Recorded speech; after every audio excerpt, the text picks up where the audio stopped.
Hello, everyone, and welcome to our third educational webinar for the New York Clean Transportation Prizes. My name is Robin Marquis. I'm the program lead for the prizes at NYSERDA. While we're welcoming everyone, I just want to call your attention to the poll question. If you could just let us know what industry you're in, and then we'll share the results with everyone so you can know who else is in the webinar with us today.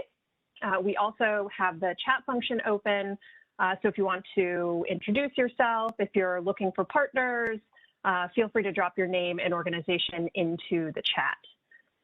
So going to first give a brief overview of the prizes and then turn it over to today's moderator.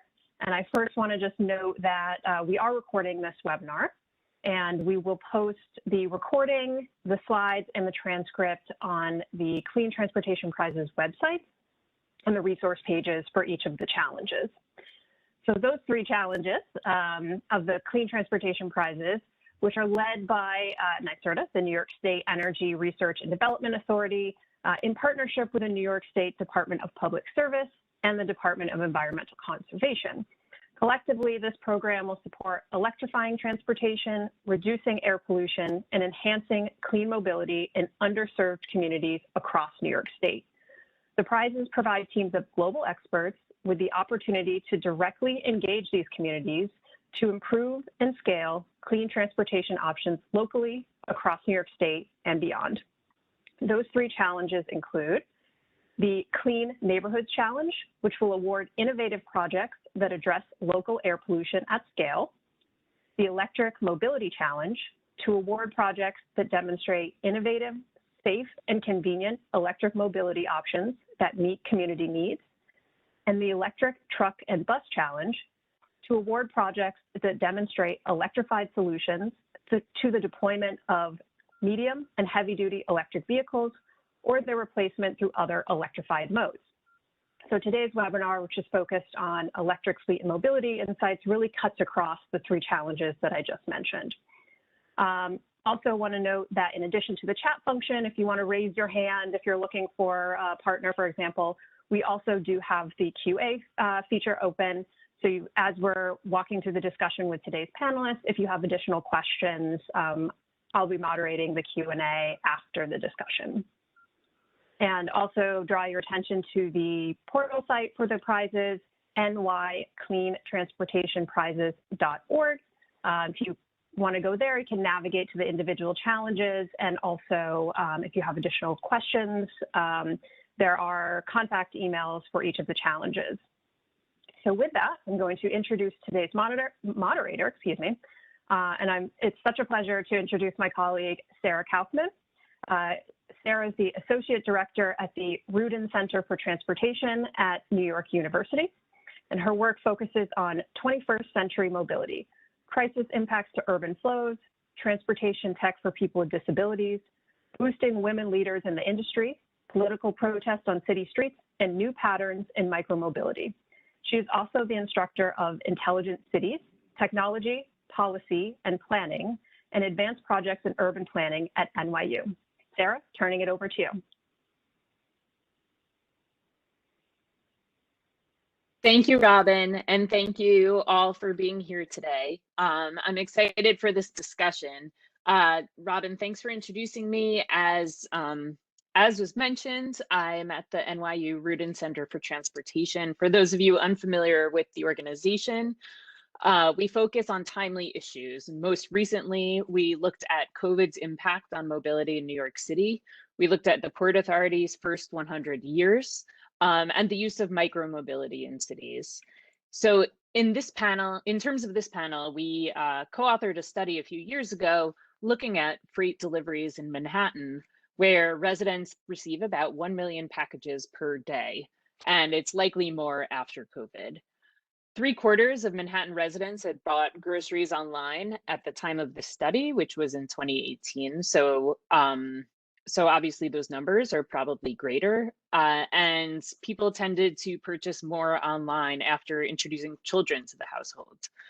The overarching conclusion of this work was a necessary rethinking of our curbs to organize deliveries, both to shops and residences, as well as the need to electrify our fleets for reduced air and noise pollution. which of course brings us to today's panel. So first I'll introduce the speakers and then we'll jump into some questions. And if you're interested in that work from the Rudin Center, I will post the link in the chat. So today's first speaker is Louis Pappas, who is a co-founder and principal at Electric Avenue, a Brooklyn-based mobility strategy firm focused on accelerating the uptake of 2- and 3-wheeled light electric vehicles. Louis served for 5 years in the Obama-Biden White House, and before founding Electric Avenue, he led policy and public-private partnerships at several mobility companies, including Bird, Via, and Uber. Our next panelist is Michael Krauthammer, who is the managing director of EV Advisors LLC, which is a consultancy specializing in all aspects of EV charging. Michael also serves as a senior advisor to the Alliance for Transportation Electrification. And before this, he was an executive at EVgo when it was a subsidiary of Energy, where he successfully built out the company's EV charging network in the Mid-Atlantic region. Next, from across the pond, we have Store Portvik, who is the manager of electromobility for the city of Oslo. His role includes planning and implementing public chargers, fast chargers, mobility houses, electric craft and service vehicles, freight vehicles and trucks, car sharing, and innovative projects. That's a lot. He held previous positions in arts and culture, sports, tourism, and as an advisor on exports and foreign direct investments. And last but not least, Ashley Horvat. She is vice president of auto OEMs at Greenlots, a member of the Shell Group. As a pioneering energy and e-mobility industry executive, she's had a leading role in expanding the EV market over the last decade, from building out the nation's first statewide fast charging network, serving as the nation's only chief EV officer, shaping smart communities, to electrifying medium heavy duty fleets and beyond. She also co-founded Women of EVs to elevate women in the industry. So Ashley, I'm going to ask you to drop a link to that organization in the chat at some point so people who are interested on this webinar can potentially join. So we are going to jump into the panel questions now. Very excited to speak with these individuals today, and I hope you're excited to hear from them. You can all go ahead and turn on your cameras. Excellent, welcome. So we'll start out looking at top line trends. What are some top trends that you're seeing when it comes to truck and bus fleet electrification, and how is your work involved in it? And so we'll start with Ashley and then we'll move on to Michael. Yeah, absolutely. Hi, good to talk to everybody here, Sarah, and fellow panelists here. So we are seeing, the industry is I think just everyone would probably agree to this, is that the industry is moving quickly. There's a lot of competition, a lot of investment, a lot of interest. In terms of the truck and bus fleet electrification, we are absolutely at an inflection point. So, BNEF, there's some data point there that by 2040, more than 1 in 3 commercial vehicles operating in cities will be electric, with the heavy duty commercial vehicles reaching 40% of sales in cities by 2040. So, all of the contributing factors as far as city policies on local pollution and noise, corporate sustainability targets from municipalities, consumer demand, everything is sort of coming at the confluence. It's really accelerating this trend. And in many ways, I was at the beginning part of the modern part of the market iteration for light duty vehicles. And in many ways, I think we're there with heavy duty, but I would say it's actually happening quicker. And I think precipitated by many of those, conditions that I mentioned. So the majority of early adopter fleets have already started piloting or have plans to pilot and purchase medium heavy duty BEVs in the near term. And, I would say trend wise, the majority of fleets, I think it's around 90% of the fleets surveyed. And one of the reports that we worked on, this sustainable fleets, the status of sustainable fleets, plan to use their own chargers. And they also, a third of which plan to use energy storage and generation over the next 2 years. So we're seeing, the motivation of the fleets is, reduced maintenance, the satisfaction of the drivers of the actual vehicles at the end of the day. It's more enjoyable to drive, the fuel cost savings, and especially with managed charging, because it can be pretty prohibitively expensive if it's not managed. And so, I think the other part of the equation is just the massive amount of utility investment that's going into fleet electrification in particular. I think, the fleets have the opportunity to scale and to go from, science projects to actually scaling. And that's where I have been at that critical linchpin, is helping to take these quote unquote science projects and really operationalize it and look at, there's a constellation of funding, if you will, and there's high capital costs. And not only are there high capital costs, there's a lot of barriers to making these projects come to fruition. So you really need large corporations, a significant public investment that's sustained, right? It can't just be blips on the radar. It really has to be a continued level of investment. So at Greenlots, a lot of what we do is not just on the technical and infrastructure, it's also helping to assemble the various budget streams and figuring out how to make these projects come to fruition, because you do need that long-term commitment. It takes patience. And there's also a lot of pressures, I think regulatory pressure, societal pressure. There's a surge in package deliveries, like you mentioned, Sarah, and thanks to lockdowns, really, we're seeing that surge and giving that major firms that itch to switch to electric and to get ready. So there's that readiness factor as well. And there's also, I guess the last trend I'll mention, there's many trends, is the chip shortages are definitely affecting, the manufacturing of the equipment, the actual vehicles, but also the chargers. So we're having to build those into already the suite of barriers that we have, and figuring out how to kind of operationalize it and plan for those slowdowns, and then also just increasing adoption with fleets. So California and New York are definitely leading the charge in terms of seeding with these important programs. Thank you. Yes, the chip shortage has been coming up in every discussion lately. So I'm glad you brought it up today too, because it is so essential. Now, Michael, I'd like to hear from you. What do you see as some top industry trends and strategies? Hi, Sarah. Yeah, thank you so much. And thank you for having me on the panel today. I agree with all of Ashley's comments. We are seeing so much activity in this space right now. It is accelerating. It is widespread. Just in the last week or so, with the announcement of the Ford F-150 Lightning coming in at an MSRP of under $40,000 before the $7,500 federal tax credit, definitely got a lot of attention. And as more vehicles come to market, the excitement is just growing. For the most part, that said, we're still early. And so deployments for the most part are pretty small today. But that's okay. They're giving the vehicle operators the opportunity to acclimate to the new technology.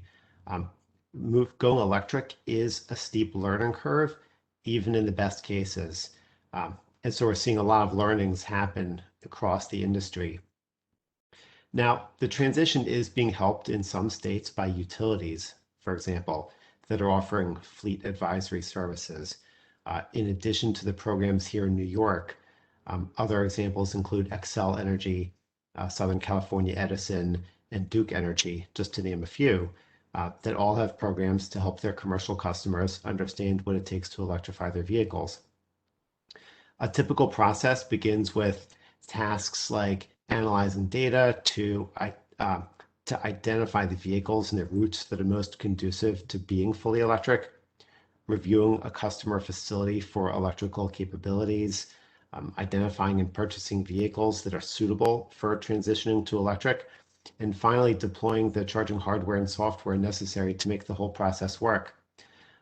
All of the market participants are, from my perspective, highly receptive to innovations that can help them be successful.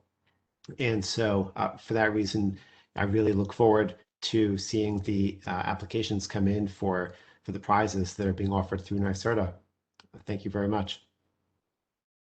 Thank you, Michael. That was a great overview. I want to switch gears a bit and move over to what some opportunities and challenges might be to expanding individual mobility solutions in disadvantaged communities. So Lewis, let's start with you. Thanks, Sarah. Great to be on this morning. So, just worth saying at the outset that, in the US and in New York, transportation costs are extremely high for disadvantaged communities. And in large part, that's because these communities are often dependent on cars, and cars are getting, even more expensive. There was a stat late last year that the average new car tipped over $40,000 for the first time. And the total cost of ownership is something like $9,000 per year. So, even with those rebates, it's pretty cost prohibitive.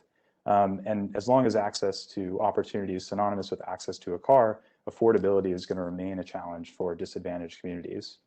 So as Sarah mentioned, by way of a brief intro, my name is Louis Pappas. I'm the co-founder of the mobility strategy firm Electric Avenue, and we advise cities, NGOs, and mobility companies on how to replace car travel with electric 2- and 3-wheelers like e-scooters, e-bikes, and e-mopeds, so-called micromobility. And given the right support, we feel strongly that micromobility has a big opportunity to affordably expand individual mobility options, especially in disadvantaged communities. These vehicles, they cost in the hundreds or low thousands of dollars versus, again, tens of thousands of dollars for cars. And as a category, they're very adaptable. So, people are using e-cargo bikes for hauling children or groceries, or e-bikes for longer distance trips, and even foldable e-scooters, here in New York, where space is at a premium in apartments.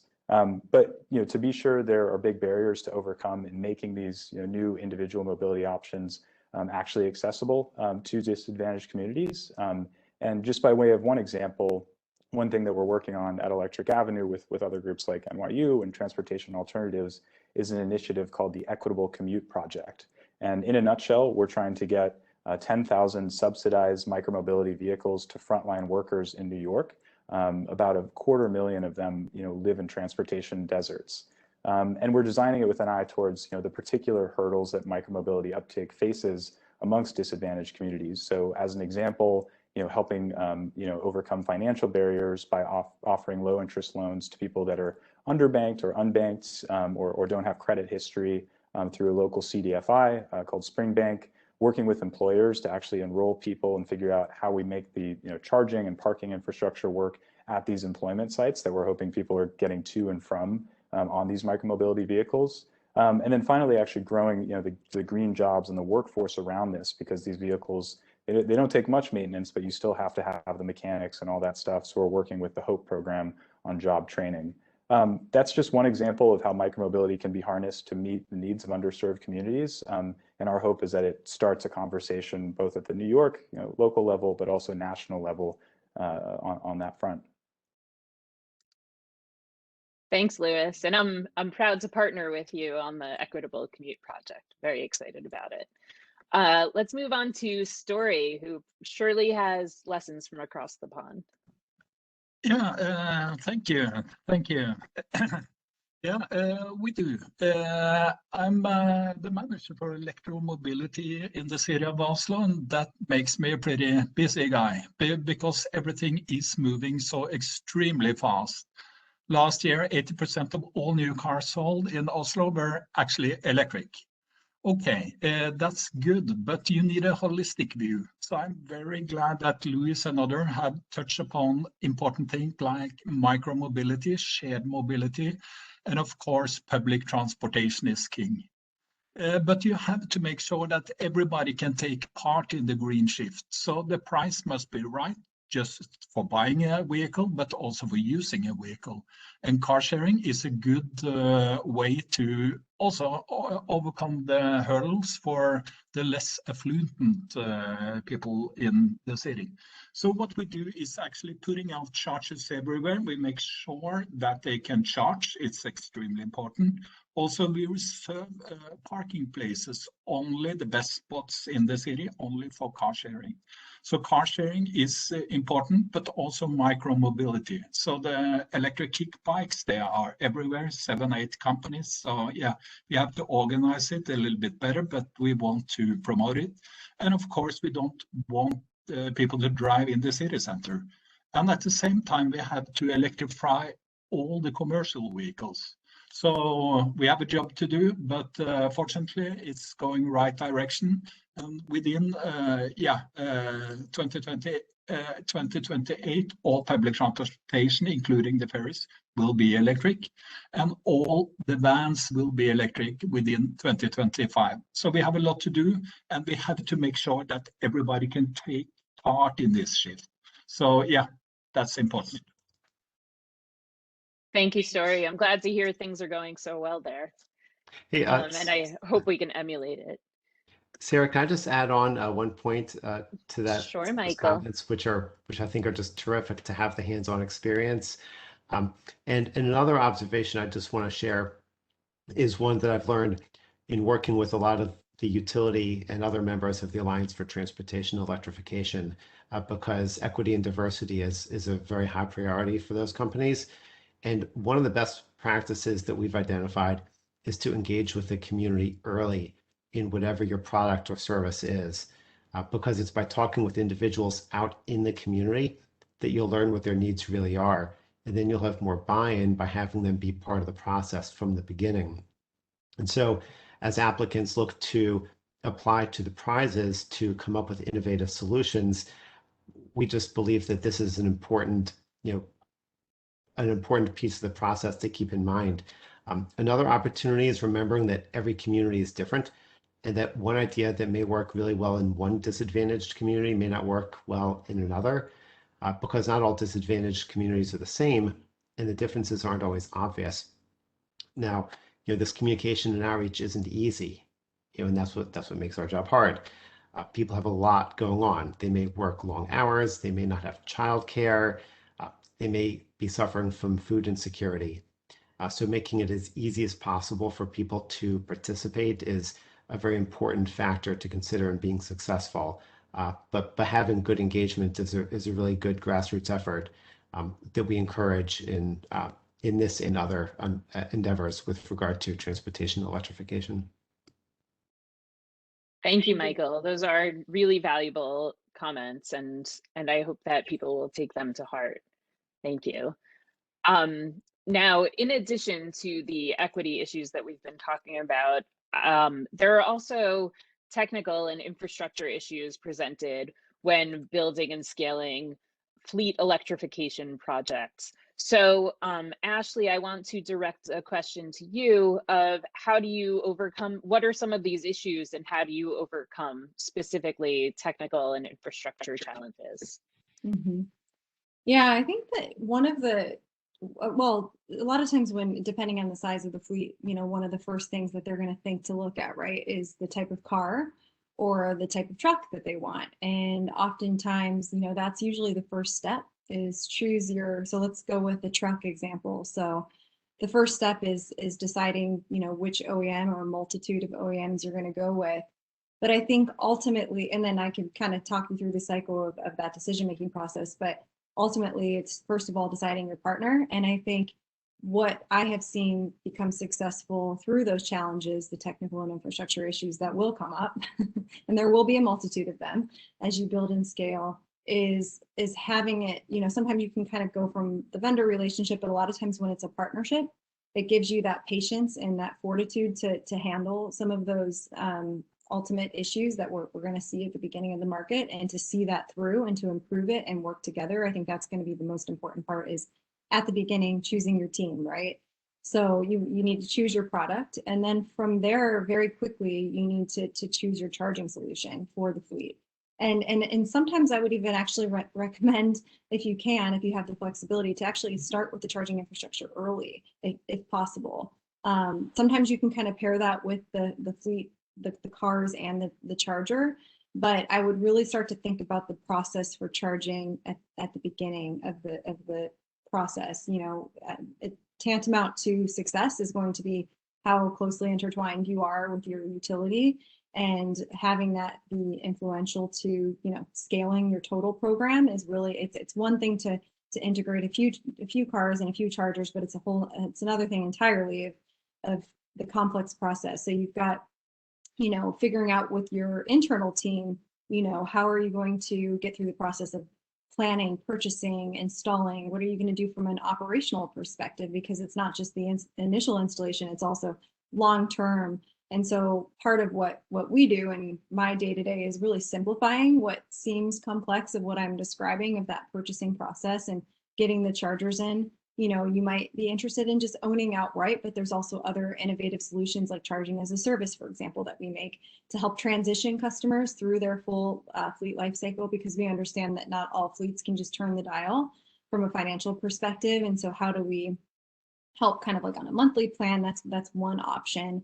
And then also like estimating the total energy is really important at the beginning of the process, because as a fleet, you're going to have a completely different load profile consumption rate than, you know, if you were to just do a few different cars.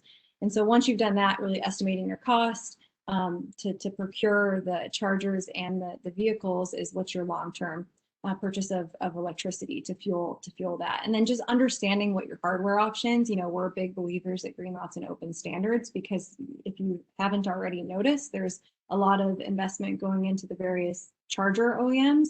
And so I think it's really important to have your options, but to also kind of whittle down your options so that you have the best product, the best reliability, and that your team really gets more comfortable and familiar with that. And then the design and build, the fun part is figuring out where you're going to put your charging infrastructure. How are you going to manage those electricity costs? And then, like I said, the ongoing maintenance for the charging infrastructure. So some of the issues that we've run into in different areas is kind of this timeline and sort of the expectation for when you actually get the vehicles, because these are really expensive assets, right? So you want to try to use them as much as you can. So you really need to be ready for the charging, and you need to pick a partner that can, you know, simplify that process so that you can focus on doing your job, and then you can focus on increasing the number of vehicles that you put into that fleet, whether it's a light duty vehicle or a larger truck. And I think in New York in particular, e-commerce is going to be really important in, you know, delivering food and making sure that, you know, the communities that these trucks traverse through are reaping the benefits of cleaner, you know, cleaner air. So I agree with Michael, engaging early in the community and not superimposing something that isn't very good or prescriptive, but ultimately it comes down to just preparedness and resiliency, and having a good team in place that's passionate, committed, you know, keeping and retaining that talent. So thank you, Ashley. That was a fantastic summary. I want to kick it over to Lewis. Same question to you. What do you see as some of the technical and infrastructure issues to consider when building out these systems? Sorry, yeah. So I think I'll take from a micromobility perspective as the two-wheeled guy here. So, you know, as you're seeing around, you know, New York, other cities around the world, the changes that, you know, cities made and sometimes individual communities made to their streetscapes are having a major positive impact on cycling and micromobility use. You know, adaptations like open streets, protected cycling networks, you know, open restaurants. We're not exactly Oslo yet here in New York, but Stura, we're coming for you. And so as a result of those investments, you know, you're seeing bike share ridership is you know, going up and up and up. City Bike, you know, I think it's over 100,000 rides a day. It's like a hockey stick trajectory lately. It's pretty amazing. You know, it's happening also in places like Paris, where I think there was a city study and 6 out of 10 new cyclists on the Corona cycleways, which the city instituted to help people move when they weren't taking public transport, were new to cycling. So 60% growth in totally new cyclists, which is pretty stunning. So I think from an infrastructure standpoint, we know what we need to do to help micromobility thrive. It's not really a question of, you know, what infrastructure we need. It's the political will to make it happen, to get more people comfortable riding and not being in a car. I think from infrastructure, we also want to consider multimodality. So, you know, from the survey, it looks like there's folks from kind of all over the spectrum here today, different modes, different stakeholders, and we all have an interest in figuring out how our little corner of the mobility world works with your offering. So the concept of mobility hubs and bringing together micromobility and car sharing and public transit, of course, I think that feels like a really fruitful application of this program, and I hope there's a lot of kind of mobility hub theme submissions. I think, you know, a last thing is sort of like how you define infrastructure. This is like a conversation in DC right now, like what is infrastructure? Does that include financing infrastructure so that people can access these vehicles more conveniently in the same way that they can when they go into a car dealership and can have nice financing options and things like that? What does that look like for micromobility? Thanks, Lewis. And we'll get to the question of political will in a moment. But first, I want to give Michael a chance to answer that question about technical and infrastructure issues. Yeah, thank you, Sarah. Again, I agree with Lewis's and Ashley's comments. So generally, one of the biggest constraints that I've seen over the years that I've been building infrastructure and with my clients is electrical capacity, space constraints in their facility, and figuring out things like utility coordination and energy procurement and permitting. So I guess I've run through a bunch of the factors that we talked about earlier, maybe added a couple. There was an article just this morning in Canary Media, actually, that described a lot of the permitting challenges, even in states like California, where there's literally a law on the books to direct local jurisdictions to have expedited permitting for EV charging, and it's still taking quite a long time here on the East Coast. Unfortunately, we're not doing that much better. So it's definitely a process that all stakeholders in the industry are learning and trying to figure out.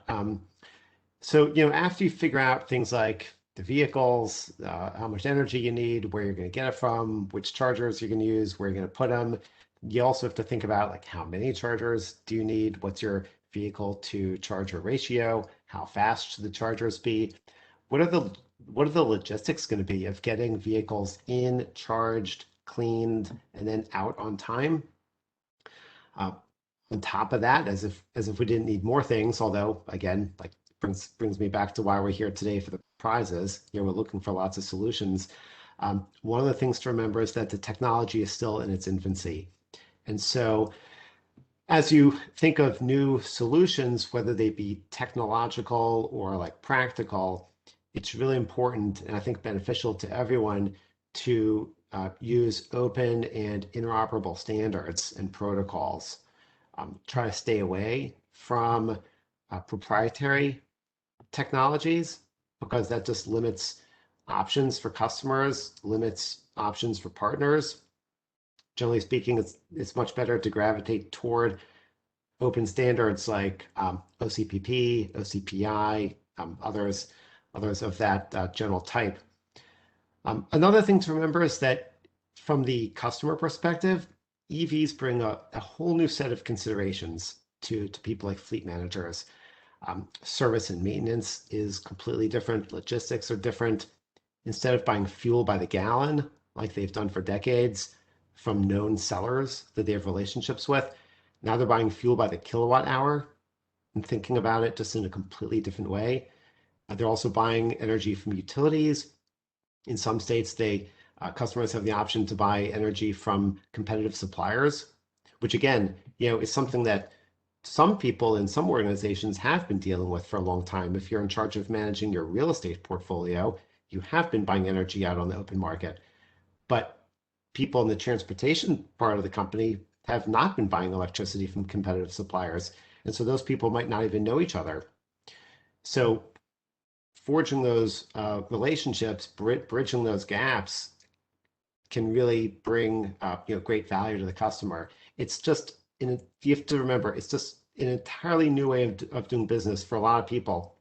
And so anything we can do to make this transition easier will really reap great dividends. Those are great takeaways, Michael. If we can stay with you for a moment, do you have any items to consider, anything to consider for companies looking to partner with local governments on electric mobility projects? Yeah, absolutely. Learning all of the regulatory hurdles up front is really important.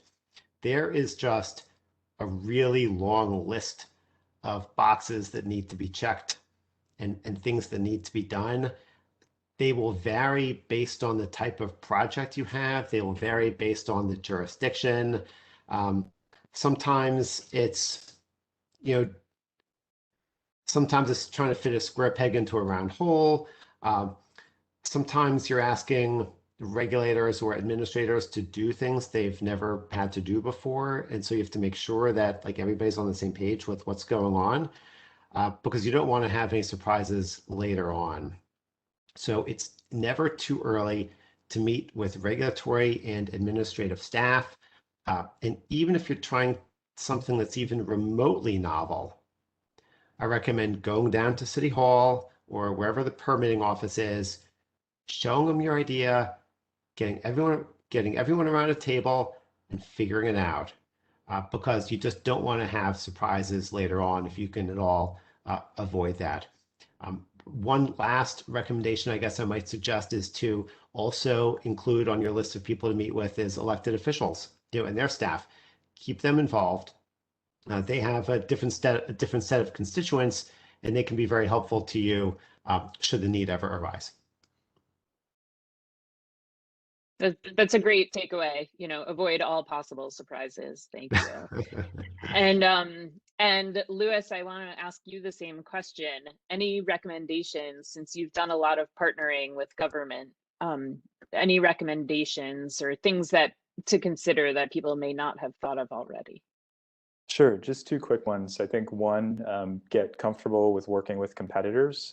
So I can, totally understand from a commercial perspective, it can be unappealing to share budget or project visibility, with a direct competitor or somebody kind of adjacent in the space. But, by the same coin, it's very unlikely that one company or one product can meet public needs in the same way that a great team can. So I think a good example here is the city of Pittsburgh a couple years ago did something called the Pittsburgh Mobility Collective. And instead of having, an e-scooter pilot, and a mobility hub pilot, and a MOS pilot, they said, come to us with a cohesive set of solutions, as a group of firms that help us meet our goals of, expanding car-free travel or personal car-free travel, and expanding equity. And so they got a really interesting collection of companies that are doing, not only car sharing, but carpooling, micromobility, mobility hubs, mobility as a service. And they're able to sort of, elevate the game and find those synergies that you couldn't do sort of on your own island. So, pick up the phone, talk to people. I think it's probably more likely to meet public needs. As Michael said, just getting started now, engaging in the process. There's probably more process to understand. I think that's a good one. And then I think lastly, engage cities on how to engage communities, engage on engagement. Cities, I think, in the micromobility world, I think a common pitfall is that there's some very good sort of equity offerings from micromobility providers in the term, in the form of discounted rides. But the problem, it usually falls apart in actually getting people to know about the programs and enroll. But cities are doing that sort of engagement all the time, and they can really provide a roadmap for who to talk to and how to do it. The city of San Francisco, with their e-scooter permit program, they actually have like a 5-point playbook for companies. Hey, if you come into San Francisco and operate, here's how we recommend you speak with communities. Here's a sort of list of how to do that, and I think that's been really helpful for that city having a really good equity engagement for their scooter program. That's a really good tip. Thank you. Louis, I'm going to stay with you for the last question, but a reminder to our audience, we have one more moderated question and then we will move on to Q&A. So feel free to load up your questions into the Q&A window on your screen while we discuss my final question for the panelists. So Louis, I'm going to stay with you and ask if you have any case study or a story from an inspiring mobility project or fleet electrification project, something that worked really well and something that our audience today might be able to learn from. Sure. So I'll sort of talk about kind of a mosaic of projects. So the e-bike boom over in Europe, which I think is interesting because it's happened in sort of a top-down and bottom-up manner. So national governments, Norway and Sweden, maybe it's like $1,000. They subsidize e-bikes, people to buy their own personal e-bikes. It's something like 200 euros in France, 350 euros in a few other countries. And sales are up a ton year over year because of it. And that was before the pandemic. Germany, I think you're seeing 30% increase year over year for e-bike sales. So it's pretty fantastic. And I think there was a report last year by a bike OEM, grain of salt, but they found that 1 in 4 Europeans either had or planned to buy an e-bike in the coming year. So that's on one side of the national sort of top-down side, but we're also seeing a lot of activities from individual employers, making it easier for their employees to commute by bike. So doing things like, sort of directly paying for a kind of, lease to own bike from their paychecks, offsetting the costs of commuting, and making it easy for them to park at the office. And so, the results there, I think there's a stat that 1.6 million Germans are commuting on employer-owned or employer-provided e-bikes now, which is pretty amazing for a country of what, 80 million or something. So let's do policy from sort of both angles and work at that individual firm level to have that e-bike or micromobility offering that works for people. That's fantastic to hear. Of course, I want to hear from Story whether that is a similar experience you're seeing in Oslo as well, and if you have an inspiring story or anecdote that we can learn from as well.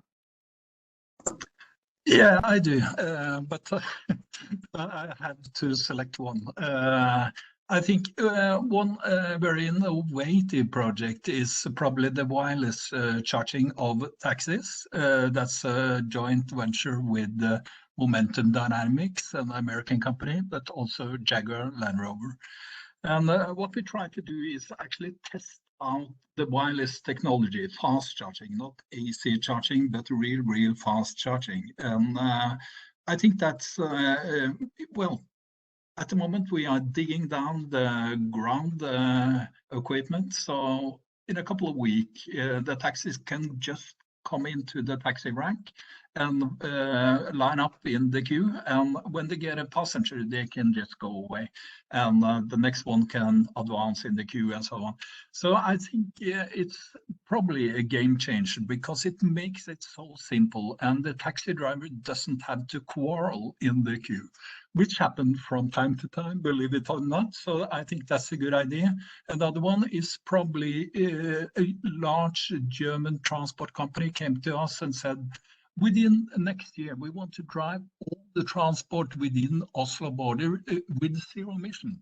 And we bought like 19 big trucks from Volvo, but we don't have anywhere to charge. Can you help us? And we will give you zero emission. And of course, that was the start of Oslo City Hub, which is now expanded with a couple of new big transporting companies. So that's a nice touch. Could mention the taxi lane because it was actually a pop group, Aha, one of the big ones in the 80s with Take On Me and The Sun Always Shines on TV and stuff like that.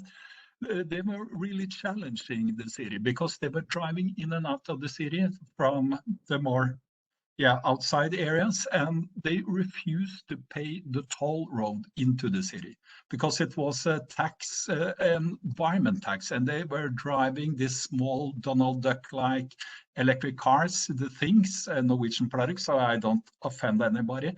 But they refused to pay, so we had to confiscate their car, and we did it like 4 or 5 times, and it became quite embarrassing because they actually had the point.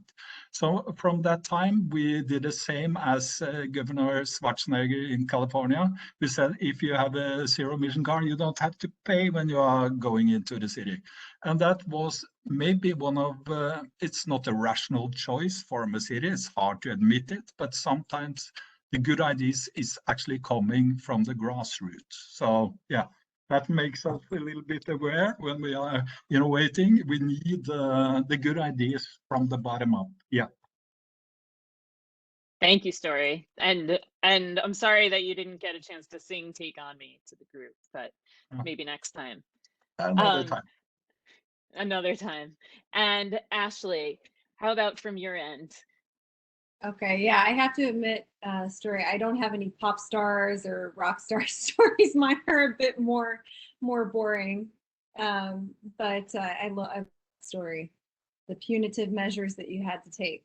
So I think I'll focus in terms of a case study. I mean, I can speak about Volvo Lights from a particular case study on heavy duty fleet electrification. But I will mention from kind of some of the discussions that have been had from a city perspective, we did help the city of Los Angeles go electric, where they would integrate 500 fully electric cars across the LAPD, Los Angeles Police Department HQ.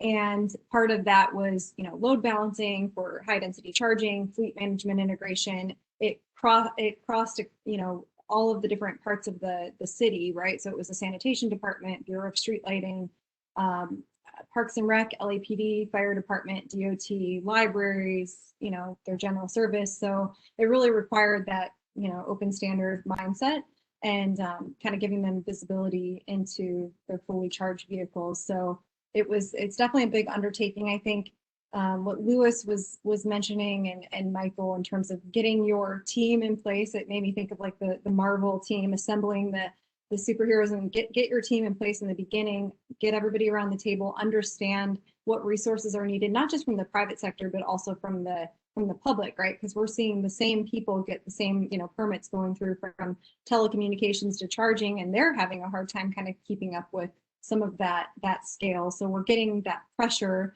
from the regulatory regime, but we need to make sure we have kind of the right resources in place to handle that expeditious permitting. And we are, we're seeing that on the same token from heavy duty, but just on a grander scale. And quite frankly, the heavy duty fleets, they don't have the business model is such that the routes are so tight, and the delivery windows is so meticulously planned that any thing that hinders that plan is really going to be an issue. So what we've developed with the Volvo Lights program is this blueprint essentially for fleet electrification, where you have both the truck operators, the OEM and the charging infrastructure provider all assembled as that team and working with the public sector. And so I think what's important is as these prizes are developed and ideas, is to really render a project that is within a regulatory and policy environment that will stimulate future expansion of that pilot, and kind of having those various budget streams in place, and that experiential lessons learned. So we've had issues with having the charging infrastructure not installed and having to come up with options for charging in the interim, because the vehicles delivered earlier than the charging was able to be installed. So again, it's cliche, but you really need to have a tight-knit partnership with the partners that are involved, and have those resources from a teaming perspective. So pay proper attention at the beginning to the SLAs as you're developing the contract. Make sure that you understand who's going to be responsible for that upkeep, and make sure that user experience is paramount, because essentially, we've learned that with the Lights project. In order to scale it, you need to think about, there's various customers, right? You have the dealerships that sell the trucks, you have the fleets that actually, will drive those trucks, and understanding like what sort of creativity is needed, but also, again, don't want to harp on it too much, but how do we operationalize that? So, and then again, getting into kind of renewable energy resources to kind of complement that existing. But there's enough resources and work that needs to be done on just the core part of getting that infrastructure in, that I would highly recommend continuing to invest in projects that will build upon that project into the future. Thank you, Ashley. That was great. I want to turn it over now back to Robin Markey, who is going to take some of the questions in the Q&A now. Thank you, Sarah, and thank you to our panelists today. First off, there's a quick question just for Lewis. You had mentioned the Pittsburgh example, and there's a question if there's a document that describes the process for pulling together that consortium. So I don't know if you can direct people to a website or drop something into the chat, but just wanted to make sure that people can find that resource because they're interested in that particular example. Sure, I'll drop something in the chat. I think it's pretty Googleable. We'll check it out. Okay, great, thank you. There's a specific question about car sharing. So we had discussed a bit, and I know Stura had mentioned this as well. There's a question about if there's data available about adoption, or kind of what is leading us to believe that car sharing in particular, and I think electric vehicle car sharing, will be an improved option in disadvantaged communities. So I will just first insert a little bit of a response here and note that these are just two of many examples, probably the two most prominent, or at least front of mind for me right now. I believe about a month ago in New York City, they announced the expansion of their car share pilot program. The goal of that was to target lower income areas, especially that have less access to transit. And since they announced an expansion, it clearly was successful here. And I think maybe the one that people are more familiar with or kind of point to as an example of, like, why don't we do that here, is the Blue LA service.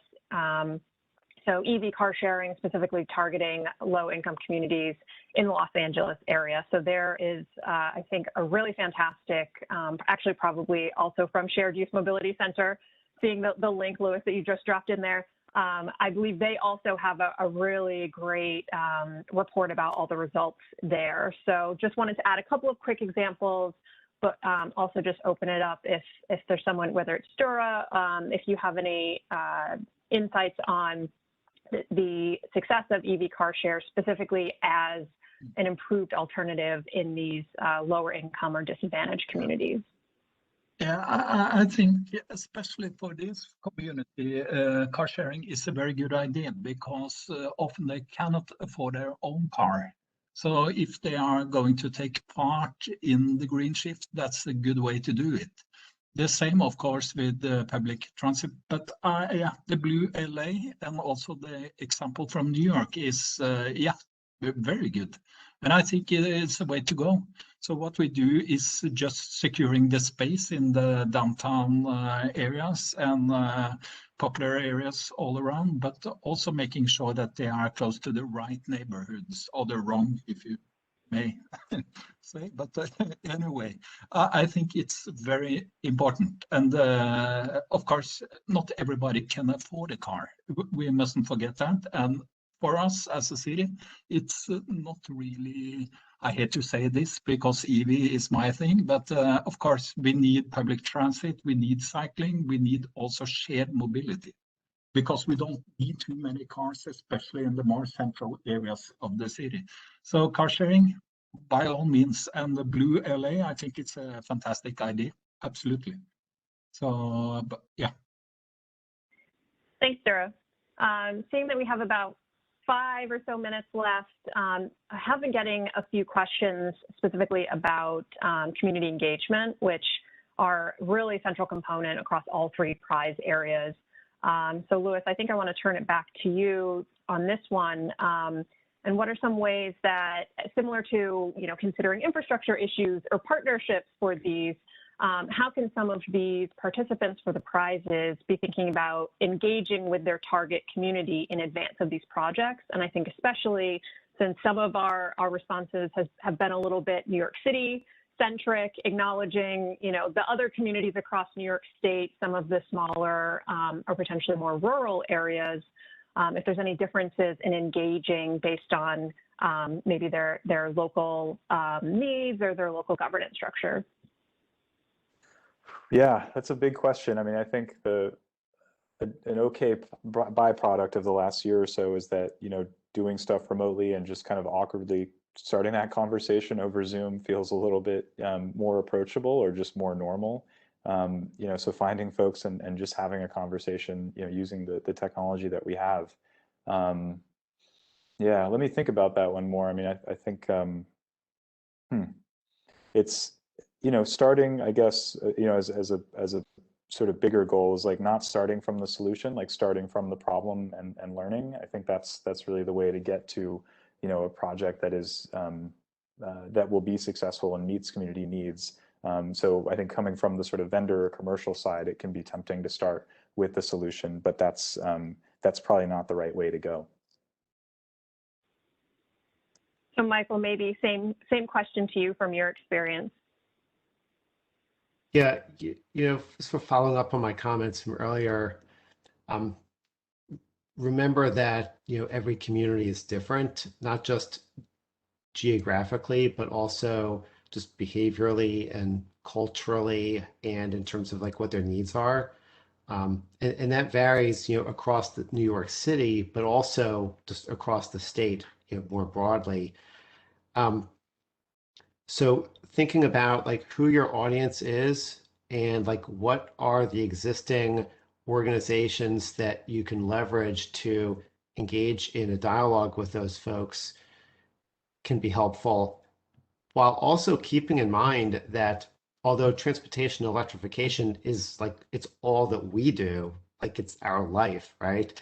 Uh, for others, especially these, especially other community-based organizations and other outreach or religious or community organizations that we want to work with, like this is just like one of many, many items that's on their plate. And so it's important to keep in mind like what their other considerations and missions are and how we can kind of fit into that framework and still demonstrate that we're offering value to our shared customers. Thank you. I think that's a fantastic point to really think broadly about who the local stakeholders might be and what is sort of meant by community in addressing their specific needs. And with that, seeing that we have a couple minutes left, I'm just going to wrap up with a few housekeeping items. First, just really want to thank all of our panelists today. This is a really fantastic discussion, and hopefully, just based on the questions that we received and the lively chat, it seems like a lot of your comments really resonated with the participants. So thank you for joining us today. Just a reminder to everyone that this webinar has been recorded, will be posted to the prize website. And also, if there are questions that we were unable to get to today, please direct them to the questions at nycleantransportationprizes.org, especially questions that were kind of more about eligibility considerations. We'll be better able to address them through that particular email. Also a reminder that the registration deadline is July 22nd at 3 p.m. Eastern. The entity that will be the principal organization is required to register in order to submit a proposal. And speaking of registration, there will be a series of 3 pre-registration Q&A webinars held by Carrot, our prize administrator. That will be June 22nd, 23rd, and 24th. For clean neighborhoods, electric mobility, and electric truck and bus, respectively. So a different time, one for each of the specific challenges. And again, a reminder to please visit nycleantransportationprizes.org for more information and to be directed to more information about each of the specific challenges. So thank you to all of our attendees, to all of our panelists, and hope you all have a great day. Thank you. Thank you.